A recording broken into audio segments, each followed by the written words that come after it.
여러분, 혹시 이런 경험 있으신가요? 아침에 일어났더니 허리가 뻐근하게 아파서 파스를 붙이고 며칠 쉬면 낫겠지 하고 그냥 넘긴 적 말이에요. 아마 대부분의 분들이 한 번쯤은 겪어보셨을 겁니다. 실제로 전 국민의 80% 이상이 살면서 한 번 이상 허리 통증을 경험한다고 하니까요. 그런데 오늘 제가 여러분께 정말 중요한 이야기를 드리려고 합니다. 허리가 아플 때 무조건 정형외과나 신경외과만 생각하시는 분들이 많은데 그 허리 통증이 사실은 전혀 다른 곳에서 오는 신호일 수 있다는 사실 알고 계셨나요? 오늘 이 영상을 끝까지 보시면 여러분의 허리 통증이 단순한 근육 문제인지 아니면 당장 내과에 달려가야 할 위험한 신호인지 스스로 판단하실 수 있게 됩니다. 특히 오늘 말씀드릴 두 가지, 바로 췌장과 대동맥에서 보내는 숨은 신호는 절대 그냥 지나치시면 안 됩니다. 실제로 허리 통증을 단순 근육통으로 여기고 방치했다가 생명을 잃을 뻔한 사례들이 의료 현장에서 매년 보고되고 있기 때문입니다. 자, 그렇다면 왜 허리가 아픈데 내과를 가야 하는 상황이 생기는 걸까요? 여기서 핵심 개념 하나를 먼저 알아두셔야 합니다. 바로 연관통이라는 개념입니다. 연관통이란 실제로 문제가 있는 장기와 신경이 연결된 다른 부위에서 통증이 느껴지는 현상입니다. 쉽게 말씀드리면 우리 몸속의 내장 기관들은 피부나 근육처럼 통증의 위치를 정확히 뇌에 전달하지 못합니다. 대신 그 장기와 같은 신경 경로를 공유하는 다른 부위, 예를 들어 등이나 허리에서 통증이 느껴지게 됩니다. 마치 전화선이 잘못 연결된 것처럼 뇌가 착각을 일으키는 것입니다. 이 연관통 때문에 심장마비가 왔을 때 왼쪽 팔이 아프고 담낭 문제가 생기면 오른쪽 어깨가 아프며 췌장에 문제가 생기면 허리와 등이 아프게 됩니다. 세계적인 의학 연구진들이 수십 년간 연구해온 이 연관통의 메커니즘은 허리 통증 환자의 약 15에서 20%가 실제로는 근골격계가 아닌 내장 기관의 문제에서 비롯된다는 충격적인 사실을 밝혀냈습니다. 즉 허리가 아픈 10명 중 2명은 척추나 근육이 아닌 몸속 장기에서 신호를 보내고 있는 것입니다. 그렇다면 지금부터 가장 중요한 핵심을 말씀드리겠습니다. 내과를 가야 하는 허리 통증, 그 첫 번째 주인공은 바로 췌장입니다. 췌장은 위장 바로 뒤쪽 척추에 딱 붙어 있는 장기입니다. 등 쪽에 아주 가까이 위치해 있기 때문에 췌장에 문제가 생겼을 때 허리나 등에서 통증이 느껴지는 것은 어찌 보면 당연한 일입니다. 문제는 이 통증이 일반적인 허리 근육통과 너무나도 비슷하게 느껴진다는 점입니다. 실제로 척추 전문의들의 진료실에는 허리 통증을 주소로 내원했다가 CT 검사 결과 췌장암이나 췌장염으로 진단되는 경우가 드물지 않게 발생합니다. 췌장염이나 췌장암에서 오는 허리 통증은 일반 근육통과 어떻게 다를까요? 가장 중요한 구별 포인트는 자세에 따른 통증의 변화입니다. 일반적인 허리 디스크나 근육 문제로 인한 통증은 특정 자세, 예를 들어 허리를 앞으로 숙일 때 심해지거나 반대로 뒤로 젖힐 때 더 아파지는 방향성이 있습니다. 그러나 췌장에서 오는 통증은 어떤 자세를 취해도 통증의 강도가 크게 달라지지 않습니다. 오히려 몸을 앞으로 구부리고 무릎을 가슴 쪽으로 당기는 새우잠 자세, 즉 태아 자세를 취했을 때 통증이 약간 줄어드는 특징이 있습니다. 이것은 척추를 앞으로 구부리면 췌장 주변의 압박이 일시적으로 완화되기 때문입니다. 두 번째 구별 포인트는 통증의 위치입니다. 췌장에서 오는 연관통은 주로 명치 아래에서 시작해서 등 중간 부위, 즉 흉추와 요추의 경계 부분으로 퍼져나가는 양상을 보입니다. 그냥 단순히 허리 아래쪽만 아픈 것이 아니라 배 부위와 등 부위가 동시에 아프거나 배에서 시작된 불편감이 등 쪽으로 관통하는 느낌이 드는 경우, 이것은 매우 중요한 경고 신호입니다. 세 번째로 주목해야 할 것은 통증과 함께 동반되는 증상들입니다. 췌장 문제로 인한 허리 통증에는 반드시라고 할 만큼 다른 증상들이 함께 나타납니다. 식욕 감퇴와 체중 감소가 대표적입니다. 특히 뚜렷한 이유 없이 한 달에 4에서 5kg 이상 체중이 줄어들고 있다면 이것은 즉시 병원을 찾아야 할 적신호입니다. 또한 기름진 음식을 먹었을 때 소화가 특히 안 되거나 변이 기름지고 물에 잘 가라앉지 않고 떠다니는 증상, 피부와 눈, 흰자위가 노랗게 변하는 황달 증상이 함께 나타난다면 췌장 관련 질환을 강하게 의심해야 합니다. 이 황달 증상은 특히 췌장암의 초기 신호로 매우 중요합니다. 대규모 추적 연구에 따르면 췌장암 환자의 75% 이상에서 허리나 등 통증이 나타나는 것으로 확인되었습니다. 그런데 여기서 정말 중요한 점이 있습니다. 췌장암에서 허리 통증이 나타날 때는 이미 병이 상당히 진행된 상태인 경우가 많다는 것입니다. 췌장은 우리 몸에서 가장 침묵하는 장기 중 하나로 초기에는 거의 아무런 증상이 없습니다. 그렇기 때문에 허리 통증을 포함한 어떠한 증상이라도 나타났을 때 즉시 검사를 받는 것이 매우 중요합니다. 대규모 임상 데이터를 분석한 결과 췌장 관련 통증을 단순 근육통으로 오해하고 진단이 늦어지면 치료 성공률이 극적으로 낮아지는 것으로 나타났습니다. 바로 이 이유 때문에 오늘 이 내용이 여러분의 생명을 지킬 수 있는 정보가 될 수 있는 것입니다. 자, 그렇다면 두 번째 주인공을 소개해 드리겠습니다. 이것이 더 무서운 이유는 속도 때문입니다. 바로 대동맥에서 보내는 신호입니다. 대동맥은 심장에서 나오는 가장 굵고 중요한 혈관으로 직경이 약 2에서 3cm에 달하는 우리 몸의 핵심 고속도로입니다. 이 대동맥이 복부 쪽, 즉 허리 앞쪽을 지나가기 때문에 대동맥에 문제가 생기면 허리 통증으로 느껴질 수 있습니다. 여기서 우리가 알아야 할 두 가지 상황이 있습니다. 하나는 복부 대동맥류이고 다른 하나는 대동맥 박리입니다. 이 두 가지는 성격이 완전히 다르며 대응해야 하는 방식도 전혀 다릅니다. 먼저 복부 대동맥류에 대해 말씀드리겠습니다. 복부 대동맥류란 대동맥벽이 약해지면서 풍선처럼 부풀어 오르는 상태를 말합니다. 마치 오래된 고무 호스가 군데군데 불룩하게 튀어나오는 것과 같습니다. 무서운 것은 이 상태의 80에서 90%가 아무런 증상 없이 진행된다는 점입니다. 그러다가 갑자기 복부나 허리에 모호한 통증이나 불편함이 느껴지기 시작하면 이미 대동맥류가 상당히 커진 상태일 수 있습니다. 복부 대동맥류의 특징적인 증상 중 하나는 배꼽 주변에서 박동이 느껴지는 것입니다. 배를 살짝 눌렀을 때 심장이 뛰는 것처럼 두근두근 맥이 느껴진다면 이것은 반드시 검사를 받아야 하는 신호입니다. 복부 대동맥류가 파열되면 어떻게 될까요? 갑자기 극심한 복부 통증과 함께 허리로 퍼지는 찢어지는 듯한 통증이 발생합니다. 혈압이 급격히 떨어지고 안색이 창백해지며 의식을 잃는 상황이 올 수 있습니다. 의료계에서는 복부 대동맥류 파열의 사망률을 80에서 90%로 보고 있습니다. 즉, 파열 후 적절한 응급처치를 받지 못하면 10명 중 8에서 9명이 사망에 이를 수 있다는 것입니다. 이것이 바로 조기 발견이 절대적으로 중요한 이유입니다.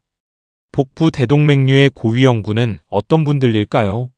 60세 이상의 남성, 특히 장기간 흡연을 하신 분들, 고혈압이 있으신 분들, 그리고 가족 중에 대동맥류 환자가 있으신 분들이 고위험군에 해당합니다.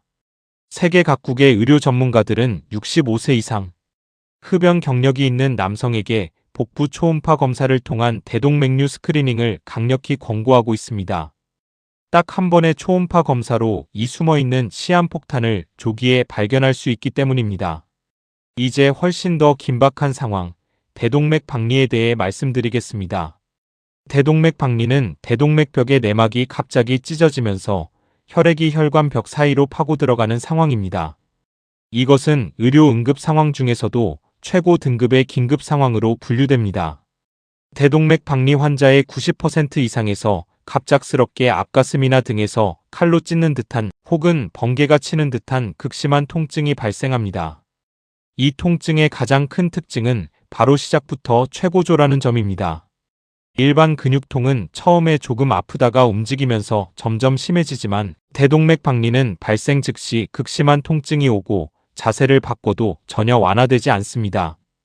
또한 대동맥 박리의 또 다른 특징은 통증이 이동한다는 것입니다. 처음에는 가슴이 아프다가 이후 배, 허리, 심지어 다리까지 통증이 이동하는 느낌이 드는 경우가 많습니다. 이것은 찢어진 부위가 아래쪽으로 계속 진행되기 때문입니다. 대동맥 박리는 치료하지 않으면 처음 48시간 내 사망률이 매시간 1에서 2%씩 증가한다는 연구 결과가 있습니다. 즉 발병 후 48시간 이내에 최대 50% 이상의 환자가 사망할 수 있다는 것입니다. 이것이 왜 대동맥 박리 의심 증상이 나타났을 때 119를 불러야 하는 이유입니다. 대동맥 박리의 고위험군은 고혈압 환자, 마르판 증후군과 같은 결합 조직 질환자, 그리고 대동맥 이상의 가족력이 있으신 분들입니다. 특히 혈압이 잘 조절되지 않는 고혈압 환자분들은 정기적인 검진을 통해 대동맥 상태를 확인하시는 것이 중요합니다. 그렇다면 이제 가장 실용적인 질문으로 넘어가겠습니다. 지금 내 허리 통증이 단순한 근육통인지 아니면 즉시 내과나 응급실로 가야 할 신호인지 어떻게 구별할 수 있을까요? 첫 번째로 확인해야 할 것은 통증의 성질입니다. 근골격계 통증은 대부분 특정 자세나 동작에서 악화되고 다른 자세에서 완화되는 방향성이 있습니다. 반면 내장기관에서 오는 통증은 어떤 자세를 취해도 통증이 지속되거나 자세와 관계없이 나타납니다. 누워도 아프고 앉아도 아프고 서 있어도 아프다면 이것은 내과적 문제의 가능성을 강하게 시사합니다. 두 번째로 확인할 것은 통증의 성격입니다. 근육통은 욱신욱신하거나 뻐근한 느낌이 대부분이고 누르면 그 부위가 특히 더 아픈 압통이 있습니다. 그러나 내장에서 오는 통증은 위치가 모호하고 깊은 곳에서 오는 느낌이며 누른다고 해서 통증이 크게 달라지지 않습니다. 특히 찢어지는 듯한 통증, 타오르는 듯한 통증, 혹은 먹먹하게 관통하는 느낌의 통증은 즉시 의료기관을 방문해야 합니다. 세 번째는 동반 증상을 확인하는 것입니다. 다음 중 하나라도 해당된다면 즉시 병원에 가셔야 합니다. 설명하기 어려운 체중 감소, 식욕이 극도로 없어지는 증상, 피부나 눈이 노랗게 변하는 황달, 대변이 기름지거나 회색빛을 띠는 경우, 허리 통증과 함께 혈압이 갑자기 떨어지는 느낌, 배에서 박동이 만져지는 경우, 그리고 통증이 처음부터 극심하게 시작되어 자세 변화와 무관하게 지속되는 경우입니다. 이 중에서 특히 찢어지는 통증과 혈압 저하, 의식 변화가 동반된다면 이것은 119 신고가 필요한 응급 상황입니다. 네 번째로는 통증이 발생한 맥락을 살펴보시기 바랍니다. 무거운 것을 들거나 갑자기 허리를 비튼 후에 통증이 시작되었다면 근골격계 원인일 가능성이 높습니다. 그러나 특별한 외상이나 무리한 활동 없이 갑자기 통증이 생겼거나 특히 새벽이나 안정 시에 통증이 심해진다면 이것은 반드시 내과적 원인을 배제해야 합니다. 수면 중 통증으로 잠에서 깬다면 이것은 매우 중요한 경고 신호입니다. 여기서 잠깐 다른 내장 기관들도 허리 통증을 일으킬 수 있다는 점을 말씀드리겠습니다. 신장 결석이나 신우신염은 옆구리에서 시작해서 허리로 퍼지는 통증을 유발합니다. 이 통증은 매우 극심하고 물결치는 듯한 파도 형태로 나타나는 것이 특징입니다. 대장이나 소장의 문제도 허리 통증으로 나타날 수 있으며 여성의 경우 자궁이나 난소의 문제가 허리 통증으로 발현되기도 합니다. 이처럼 허리 통증은 단순히 척추나 근육의 문제가 아니라 우리 몸 전체의 건강 상태를 알려주는 복잡한 신호일 수 있습니다. 그렇다면 우리는 어떻게 해야 할까요? 실용적인 행동 지침을 알려드리겠습니다. 일단 허리가 아프기 시작했을 때 집에서 2에서 3일 정도 충분히 쉬어보는 것은 합리적인 첫 번째 단계입니다. 그러나 2에서 3일이 지나도 통증이 전혀 나아지지 않거나 오히려 악화된다면 반드시 의료기관을 방문해야 합니다. 이때 정형외과나 신경외과와 함께 내과 검진도 함께 받으시는 것을 권장드립니다. 오늘부터 실천할 수 있는 7일 셀프 모니터링 계획을 알려드리겠습니다. 1일차부터 3일차까지는 통증의 양상을 꼼꼼히 기록해보세요. 통증이 특정 자세에서 나빠지는지 아닌지를 확인하세요. 어느 방향으로 허리를 구부릴 때 더 아픈지 아니면 어떤 자세에서도 똑같이 아픈지 체크해보세요. 4일차부터 5일차에는 동반 증상을 확인하세요. 식욕은 어떤지, 소화는 잘 되는지, 체중 변화가 있는지, 눈이나 피부색의 변화가 없는지 살펴보세요. 6일차에는 통증의 변화 추이를 평가하세요. 처음에 비해 좋아지고 있는지 아니면 그대로이거나 악화되고 있는지 판단해보세요. 7일차에 통증이 여전히 지속된다면 이것은 병원을 방문해야 하는 명확한 신호입니다. 특히 내과 진료 시 의사 선생님께 다음의 정보를 말씀해드리면 진단에 큰 도움이 됩니다. 통증이 시작된 시점과 계기, 통증의 위치와 퍼지는 방향, 자세에 따른 통증, 변화 여부, 함께 나타나는 다른 증상들, 그리고 최근 체중 변화가 있었는지 여부입니다. 이제 오늘의 핵심 메시지를 다시 한번 정리해 드리겠습니다. 허리 통증은 무조건 척추 문제가 아닙니다. 여러분의 허리 통증이 자세와 무관하게 지속되거나 배와 등이 함께 아프거나 기름진 변이나 황달 같은 다른 증상을 동반하거나 처음부터 극심하게 시작된다면 이것은 내과적 원인을 반드시 배제해야 하는 신호입니다. 췌장과 대동맥은 우리 몸의 생명선과 같은 장기와 혈관입니다.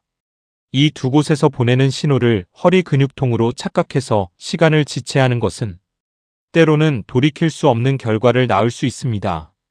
오늘 이 영상을 통해 여러분이 조금 더 민감하게, 조금 더 현명하게 자신의 몸이 보내는 신호를 읽을 수 있게 되셨으면 좋겠습니다.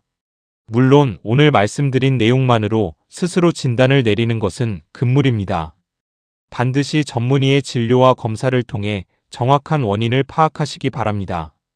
특히 고혈압이나 당뇨가 있으신 분들, 50세 이상이신 분들, 가족 중에 췌장 질환이나 혈관 질환이 있으신 분들은 정기적인 검진을 절대 미루지 마세요. 정기 검진을 통해 조기 발견하면 대부분의 질환은 충분히 치료 가능합니다.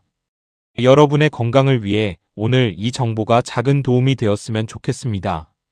이 영상이 도움이 되셨다면 구독과 좋아요 부탁드립니다. 주변에 허리가 자주 아프신 분들이 계시다면 이 영상을 꼭 공유해 주세요. 여러분의 공유 한 번이 소중한 생명을 살릴 수 있습니다. 댓글로 여러분의 경험이나 궁금한 점을 남겨주시면 다음 영상 주제로 반영해 드리겠습니다. 다음 영상에서는 더 중요하고 유익한 건강 정보로 찾아오겠습니다. 건강하세요.